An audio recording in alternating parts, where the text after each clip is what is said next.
when it comes to this loop right here, from threat, we want to find our path to grounding. Okay, you're going to find a path to grounding.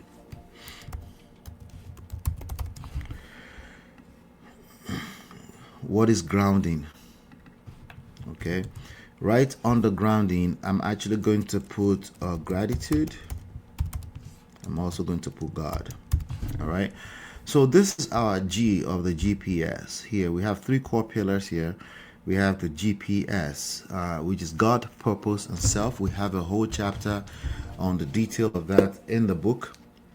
And grounding in a source of truth, right? Because what most people call truth is just what they can see from the beginning of them knowing anything, socialization to that point, which if there's nothing else to learn, then that's basically death, right? And we know that that's not true. So we have grounding in gratitude and God, in a source of truth. That's really what we're trying to say here, as opposed to you just operate from your feelings, right? If somebody throws a threat at you, a divorce threat at you, if you don't have a source of truth, if you when they say, if you don't stand for anything, you fall for anything. That's what this is about, right? So instead of just going by your feelings or trying to assert power that you really don't have, you actually take a pause, to check, to check if this is even real at all. You know what they say about fear, right? Fear is false evidence appearing real. You want to make sure that this is real or not, and that takes time. It's a process, so you're not in a rush to make a decision, because at the end of the day, this is another human being. They have the autonomy, agency to do whatever they like. Whatever they feel is going to get them certainty, they can do that, and they don't really need you to do that. Okay, so they can't really force you into a decision of panic, of chasing, or begging, or monitoring, or sending a ton of text messages to prove a point that should have been easy to see. If it's that much of a truth, you shouldn't have to help it so much, right? But if it's a fake truth like most people carry around, then it needs so much explanations, right? But instead of responding to threats with panic, you go towards grounding. You find your ground. You know how there's an earthquake going on, and the floor is shaking under you, but you want to find it. You find a place to sit. You're finding a place to hold on to, right? Yes, but you're not seeking that safety or the certainty from another person. You're seeking it from inside you, because you do have enough already. You just you need to know how to tap into it. Now, from grounding, you're able to use that source of truth to assess what's going on. Assessment is key. Assessment means you take a look at what's going on, and you don't feel the need to have an answer, but you're taking a closer look to understand, right? In this kind of space, you don't have room for argument, because you're actually listening to understand. So we're going to put assessment on the board here. Assessment. Okay, you cannot assess without grounding first, right? Because then you'll be assessing with your feelings, which should be more of a natural behavior. But you're not trying to do natural behavior now. You're trying to do, I'm educated, I know better. So you're going to actually go into a place of assessment. Where do we go from assessment? Where do we go from assessment? Any guess in the chat? Well, because you're taking your time to assess, there's naturally restraint. So you're not just jumping into an argument blindly and saying things that you can't take back, or asserting promises that you can't take back, right? You're not just doing that. You have restraint. So I'm going to put restraint on the board. The problem with restraint is that a lot of people feel like restraint means if I don't do something, I'm going to lose my marriage. Well, let me ask you, if you lose your marriage, can you survive? Because if you can't survive without this marriage, that may be one of the reasons why they're running away from you. Remember, pressure?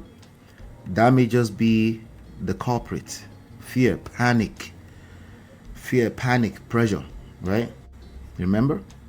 Fear, panic, chasing, pressure, same thing. Okay? So restraint is confident.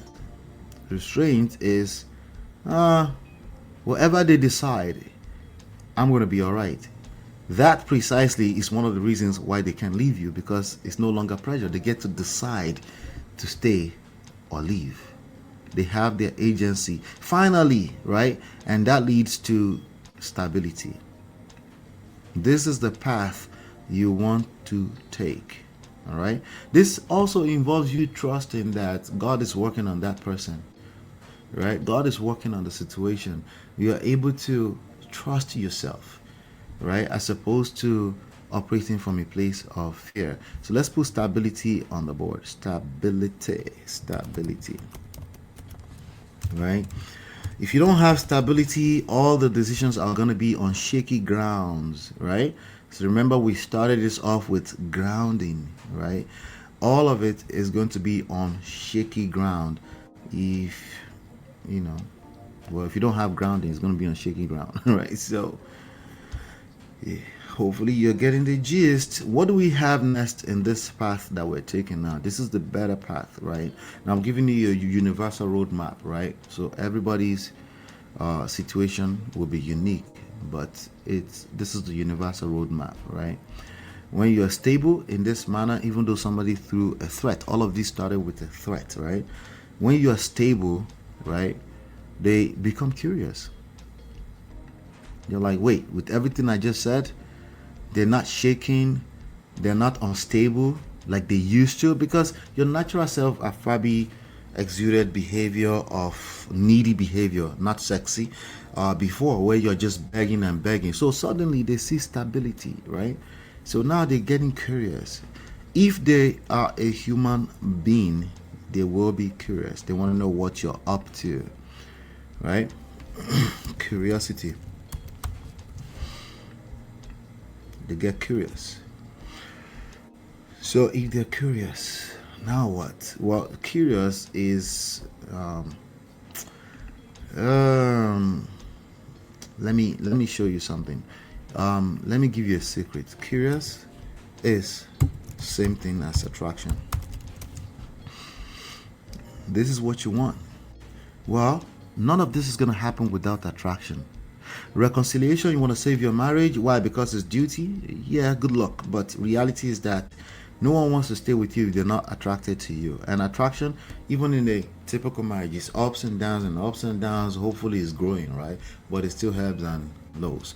So attraction is needed, especially in this space. And it's a process. You're not going to press a button and go through this path.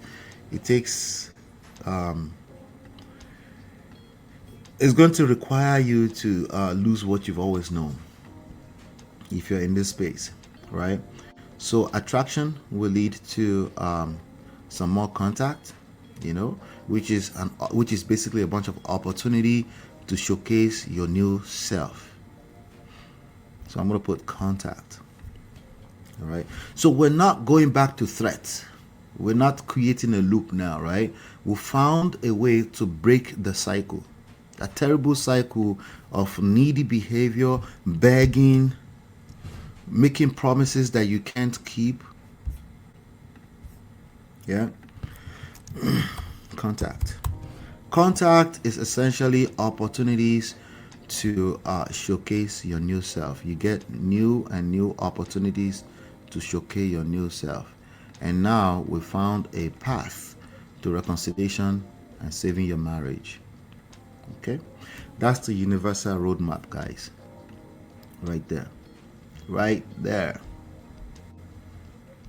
All right. Yes, the divorce threat still occurs, but instead of panic, you move into grounding. Prayer, gratitude, emotional regulation, and reality, because you still live in the real world. It's not all or nothing. You still have to understand that nothing is guaranteed, right? But that's actually that mindset is what creates confidence, is how they get attracted back to you. Grounding allows you to actually have a proper assessment, right? And then Instead of asking stupid questions, you ask what is actually happening, right? Instead of asking